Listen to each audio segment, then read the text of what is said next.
Nós vamos começar, a partir de agora, estudar a prosa da terceira fase do modernismo e vamos falar de Clarice Lispector. A Clarice Lispector não nasceu no Brasil, ela é ucraniana, veio para o Brasil muito novinha e chegou a se naturalizar brasileira, nasceu em 1920 e morreu em 1977. Aqui, só um pensamento da Clarice, porque a literatura da Clarice é tida como difícil de ser compreendida. Quem sabe, seguindo o próprio conselho dela, não fica mais fácil, né? Olha as palavras. Suponho que me entender não é uma questão de inteligência, e sim de sentir, de entrar em contato, ou toca ou não toca. Por ser uma literatura intimista, está muito mais para ser sentida do que para ser compreendida. Nós vimos que o Machado de Assis inaugurou no Brasil o realismo psicológico. O que era? A ação, ela é irrelevante diante da reflexão que esse fato provoca no indivíduo. Isso foi o realismo psicológico do Machado de Assis. A Clarice também tem essa vertente, só que a Clarice, ela vai além do realismo, ela é um pouco surrealista. Então, ela tem umas metáforas, uma visão um pouco surrealista da realidade. Mas o pensamento de fazer uma literatura voltada para a sondagem psicológica do indivíduo, a gente já conhece. Então, ela vai analisar os dramas existenciais, quem sou eu, para que eu estou aqui, como que eu vou conviver neste mundo, como que eu vou reagir e agir diante de tais ou quais situações. Então, o subconsciente e o inconsciente são muito relevantes nessa literatura. Por isso que às vezes ela é tida como uma autora difícil de ser lida. Por quê? Ela vai além da realidade, ela olha a realidade com outros olhos que não os nossos comuns do dia a dia, e além disso, os acontecimentos não têm tanta importância como a reflexão que eles podem causar. Já que este estilo da autora dá tanta voz ao interior, então o ciclo da narrativa é sempre quebrado pelo fluxo de consciência. Então, o fato não é relevante. O que é relevante é eu pensar sobre esse fato, refletir sobre as consequências desse fato. Então, a narrativa ela não é linear. Há sempre uma pausa para a personagem ou o narrador fazer esta reflexão. Isso que a gente fala que é ruptura com a linearidade da narrativa. É muito comum a gente falar a importância da epifania na obra da Clarice. O que vem a ser isso? No decorrer do romance, a personagem tem a sensação, né, de uma revelação ou de uma certeza, tem um insight que compreendeu a essência de alguma coisa que ela estava procurando. Isso é muito comum nas obras da Clarice, justamente às vezes por causa desse surrealismo de compreender a vida com outros olhos. Chega um momento em que a personagem tem esse insight de epifania. Outra coisa é o monólogo interior. Se é uma obra intimista, psicológica, o que está valendo é a introspecção da personagem ou do narrador. Então, é muito comum, né? A narrativa, ela para, a ação para e começa a introspecção, o pensamento, o flashback da personagem ou do narrador. Algumas obras importantes da Clarice. Perto do Coração Selvagem, vai contar a história de uma adolescente, a Joana, que vai tentar se achar no universo feminino. Então, é a Joana, é uma versão interiorizada de autoconhecimento dessa adolescente. Os Laços de Família é o livro do bimestre, reúne 13 contos. Tem muita gente que acha que esses contos são autobiográficos, que ela estava querendo um pouco contar as relações familiares dela mesma. E as personagens, elas vão sempre querer buscar esse equilíbrio nessas relações familiares, né? Buscando o próprio conhecimento também, a vida interior de cada um. São contos todos ambientalizados no espaço familiar. Paixão segundo GH é uma narrativa muito complexa, com o surrealismo bem presente, com umas metáforas bem interessantes, que eu vou fazer questão de comentar na aula do Zoom, porque é um livro apaixonante, né? Sobre uma descoberta da personagem GH. Aprendizagem, o livro dos prazeres, ela vai também contar sobre o processo de aprendizagem, de amadurecimento do professor universitário na trama com a Loreley. A Hora da Estrela foi o último livro que a Clarice escreveu e também é um livro muito emblemático da literatura da Clarice, porque vai fazer uma relação muito de como eu vejo o mundo e como o mundo me vê. Então também vou fazer questão de comentar na aula do Zoom, porque além de ser um livro que vai refletir muito sobre essa relação de autoconhecimento, um conhecimento também de viver rodeado das pessoas ou em sociedade, como queiram falar. Fazer um vídeo de 6 minutos para falar da Clarice soa doloroso, mas é o que temos para o momento, né? A Clarice não releu nenhuma obra antes de publicar. Ela falava que a língua portuguesa era perfeita e que se ela relesse alguma obra ela ia querer mudar, e a obra espelhava justamente o que ela estava sentindo naquela época. Então, ela é uma autora muito intensa e que fez e faz ainda até hoje muito sucesso com os adolescentes, justamente por causa, talvez, né? Justamente por causa dessa busca pelo autoconhecimento. Pelo exemplo da Clarice que a gente acabou de ver, a gente pode compreender que a prosa tem um viés diferente da literatura de poesia, na terceira fase do modernismo.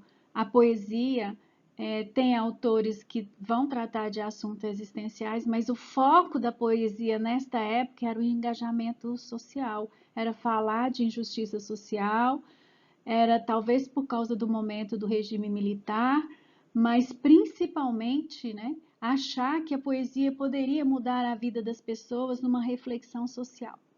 E a prosa, a gente viu que a Clarice, muito intimista, muito intensa para falar de problemas psicológicos existenciais do ser humano, de se achar aqui nesse mundo, embora eu continue falando que a discussão existencial não anula a discussão social, porque todos nós somos seres sociais.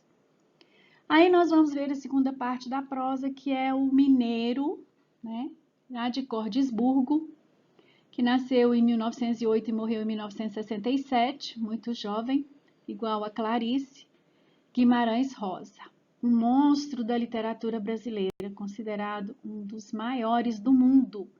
As obras principalmente o Grande Sertão Veredas, traduzido em mais de 50 idiomas já. Esse autor ele é tão extraordinário que ele consegue um conceito difícil de ser compreendido por nós. Ele cria o regionalismo universal. Professora, mas regionalismo é uma coisa muito localizada. Ele é mineiro, ele vai falar do sertão do norte mineiro, que é tão pobre e degradante como o sertão nordestino. Quem conhece Minas sabe que da metade para cima é uma coisa, da metade para baixo é outra. Então, ele falou daquilo. E aí, para falar desse pedacinho de terra regional, então, regionalismo universal. O que ele fez? Ele conseguiu transformar esse pedaço de terra seco, degradante, no universo. O sertão é o mundo, né? Então, ele muda o conceito geográfico de sertão. Um japonês, um americano, um venezuelano, um mineiro, um sulista, todo mundo se encontra nesse sertão, todo mundo cabe ali, todas as experiências dessas personagens são comuns a qualquer pessoa do mundo inteiro. Então, esse espaço geográfico que vai ambientalizar uma obra tão linda, tão expressiva, ele deixa de ser, né, regional, ele passa a ser universal. Então, ele é considerado regionalismo universal. A Clarice, de um lado, usando o surrealismo, vendo a realidade com outros olhos, consegue procurar, né, a razão de se viver. E aqui o Guimarães Rosa pega o sertanejo, uma pessoa tão simples, né, e transforma essa personagem, esse tipo personal, né, que é um sertanejo, num homem universal também. O espaço é universal e o homem desse espaço também passa a ser atemporal, universal, enfrentando qualquer problema que qualquer pessoa no mundo possa passar. Então, vai ser uma discussão, uma busca filosófica sobre o sentido da vida.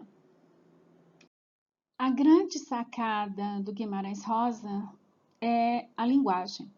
Então, ele vai usar a linguagem regionalista e vai falar de um jeito mineiro, da roça, do interiorzão, do sertão, e todo mundo vai compreender. Então, essa é uma das vertentes da linguagem que ele faz transformar. Vamos ver outras. Ele também faz com que muitas palavras que a gente use no dia a dia, ele comece a procurar sinônimos para essas palavras e comece a usar com naturalidade. A outra grande riqueza do livro são os neologismos. Aqui tem exemplos só de dois, né, de perrenguice e de bobear, mas o livro ele é repleto disso, é uma grande riqueza do livro, a invenção de novas palavras naquele espaço de sertão. As figuras de linguagem são um caso à parte, né? A gente fala de literariedade. Há páginas, muitas, aliás, no Grande Sertão Veredas, que elas são em prosa, ele é um romance, mas é facílimo de você transformar aquela página num poema. Por quê? Porque tem assonância, porque tem rima, porque tem melodia, porque tem figura de linguagem. É uma linguagem cadenciada, uma linguagem que encanta, que faz a pessoa se enlevar e entrar dentro dessa linguagem. Então, o que a gente fala? Prosa poética. Então, mistura a prosa com a poesia. A maioria dos críticos de literatura concorda que a história, o enredo do Grande Sertão Veredas, não é o mais importante, não é o que encanta o leitor. A maneira de contar, essa experimentação dessa linguagem nova, desse jeito, dessa prosa poética, é que encanta no livro. E isso fez um grande reboliço na época que o livro foi lançado. Porque a história é muito simples. É um jagunço já velho que vai contar a própria história. Quem é? É o Riobaldo, que entra para um grupo de cangaceiro, de jagunço, para vingar a morte de um amigo, o Ramiro. E aí o que acontece? Ele faz um pacto com o diabo para vencer o Hermógenes, o líder de outro grupo de jagunços.